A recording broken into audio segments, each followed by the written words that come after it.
Gini, pertama tolong dipahami bahwa apapun informasi yang dibawa oleh bahasa pasti mengandung limitasi. Karena bahasa hanya efektif untuk menyampaikan informasi yang kita sudah sama-sama tahu. Ketika saya ngomong pedes, Anda tahu pedes itu bagaimana. Tapi misalnya kalau saya ngomong merah kepada orang buta warna, mau jelaskan ngasih ngoeh, nggak akan paham dia, gitu ya. Jadi harap dipahami bahwa ada limitasi dengan kata-kata. Kata-kata tidak akan membawa kita kepada kesadaran dan kebenaran, tapi itu bisa menjadi pegangan rambu-rambu kita untuk menuju ke sana. Jadi mohon maaf kalau kata-kata saya nanti menghasilkan imaji yang berbeda. Tapi saya coba ingin menyampaikan seakurat mungkin tentang budaya tersebut. Saya memberi contoh gini aja, bunga atau buah-buahan, bunga lah paling enak. Gini, kalau kita ingat nenek moyang kita mencium harumnya. Yang paling kita ingatkan baiknya, dia sudah melakukan ini, sudah melakukan ini, sudah melakukan ini, sudah melakukan ini. Yang kita cium adalah harumnya, dan kita pengen harum seperti itu, kan gitu. Kita sudah punya benih dari nenek moyang kita. Semua ingatan di pohon itu ada di dalam benih. Tapi benih itu butuh proses untuk menjadi bunga. Dia tidak langsung menjadi harum. Kesalahan sekarang adalah, bukan kesalahan, menurut saya yang kurang tepat pada budaya yang ada sekarang adalah kita pengen instan semuanya. Pengen harum, berlagak menjadi bunga. Pengen manis, berlagak menjadi mangga. Padahal untuk menjadi bunga yang harum, yang nomor satu diperhatikan adalah nomor satu, kamu tahu benihmu seperti apa. Nomor dua, berurusan dengan yang kotor-kotor, yaitu tanah, pupuk kandang, itu yang berasal dari tai. Mohon maaf saya ngomong. Nek sing sopan apa? Telek. Gatong ya, intinya itu ya. Paham maksud saya ya. Jadi jangan kita tuh budaya instan sekarang, pengennya tiba-tiba menjadi bunga, menjadi baik, sehingga mencari jalan pintas menuju ke situ.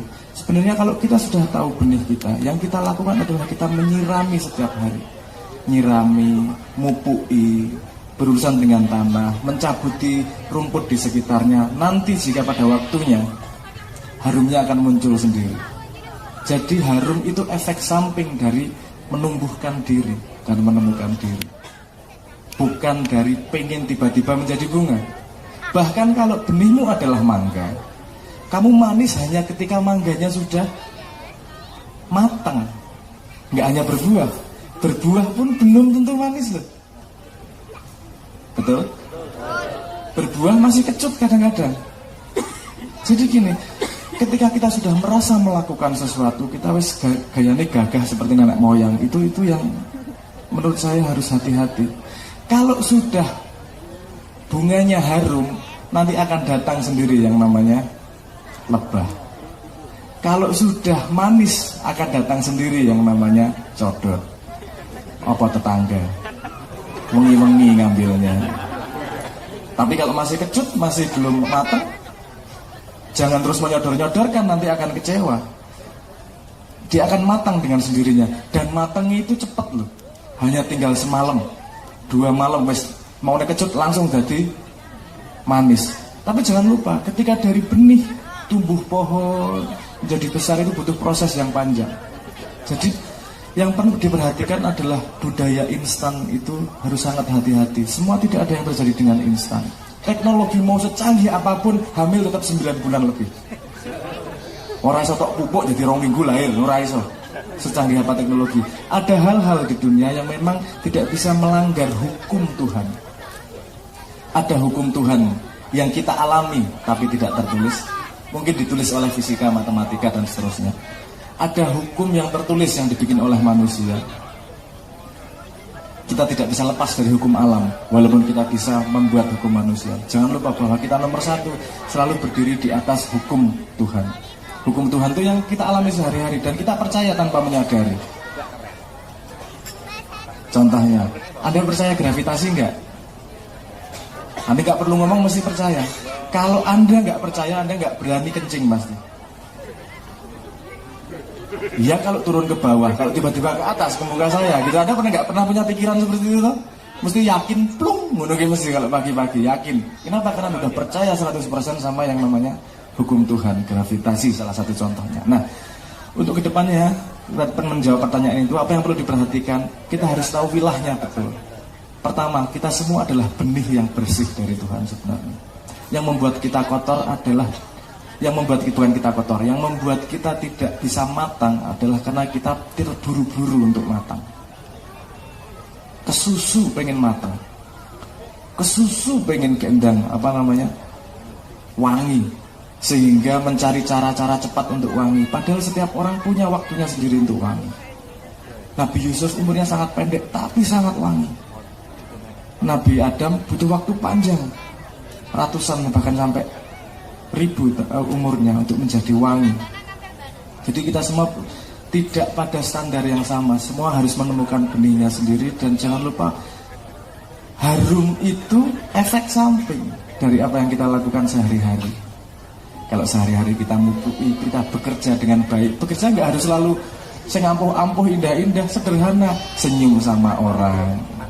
Nek bojone teko gawe ke kopi, artinya ya kesel sok-sok Bali jam 3 gawe ke kopi, gawe-gawe dhewe gitu. Tapi hal-hal seperti itu yang dalam tanda petik, hal-hal yang kotor, hal-hal yang sehari-hari, yang simpel-simpel itu kita lakukan, nanti otomatis akan muncul sendiri harumnya tersebut. Kita selalu terbawa pada cita-cita. Anak belum besar sudah, baru 3 tahun sudah ditanyain cita-citanya apa. Baru masuk SD ditanyain cita-citanya apa. Cita-cita itu ada bahayanya. Kenapa? Karena nanti anaknya pengen jadi orang lain. Bagaimana dia bisa menemukan dirinya sendiri kalau hidupnya ingin menjadi orang lain? Bukan berarti tidak boleh punya cita-cita. Yang anak harus didorong untuk punya orientasi menuju apa, tapi tidak harus menjadi profesi. Saya ini nyuruh saya, kalau cita-cita kan pasti profesi itu. Gue pengen jadi apa? Jadi presiden, jadi dokter, saiki YouTuber, bojone presiden minimal dan segala macam. Tapi itu semua kan profesi-profesi.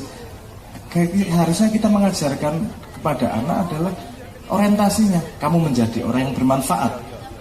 Manfaatnya gimana? Tergantung benihnya. Kadang ada yang bermanfaat untuk menjadi kopi, pahit dia, tapi dicari di mana-mana. Ada yang nanti manfaatnya menjadi buah, ada yang menjadi bunga. Ya itu tempatnya berbeda-beda. Kalau dia benihnya buah, bukan dipajang, tapi dimakan. Kalau dia benihnya bunga, dia dipajang menjadi wewangian, bukan dimakan. Tidak ada yang memakan kembang, ya kecuali jaranan ya. Jaranan untuk mabuk, kayak makan kembang ya iso juga. Jadi apa maksud saya? Tapi posisinya adalah bagaimana kita melatih generasi kita untuk menemukan dirinya sendiri. Kalau dia sudah menemukan dirinya sendiri, semua akan terletak pada tempatnya yang tepat, dan semua hal itu bermanfaat kalau tempatnya tepat. Pasti saya wani jamin. Orang wani jamin. Menurut pemahaman saya, hukum Tuhan seperti itu. Semua hal yang tidak ada benda di dunia ini yang beracun. Yang beracun itu dosisnya. Vitamin C beracun atau tidak? Tidak. Coba makan 1 truk. Beracun? Air beracun atau tidak? Coba ngombe 2 galon sekaligus. Jadi yang beracun bukan bendanya, yang beracun adalah tempatnya yang salah. Kalau kamu kambing, gede jadi kambing. Kalau kamu bunga, gede menjadi bunga. Kalau kamu buah, gede menjadi buah. Jangan tertekan oleh dorongan masyarakat bahwa yang gini baik, yang gini buruk, yang gini baik, yang gini tinggi, yang gini rendah. Enggak. Yang tahu manfaatnya manusia adalah Tuhan. Dan semua yang di dunia hanya mengira-ngira. Sesama siswa tidak bisa mengisi rapot teman. Yang berisi rapot hanya Tuhan. Yang penting kita tahu pasti kita menjadi yang diciptakan oleh Tuhan dan semanfaat mungkin pada posisi yang kita miliki. Mengenali diri dan sabar untuk tumbuh menjadi dirinya yang sejati. Mungkin itu saja jawaban saya. Matur nuwun.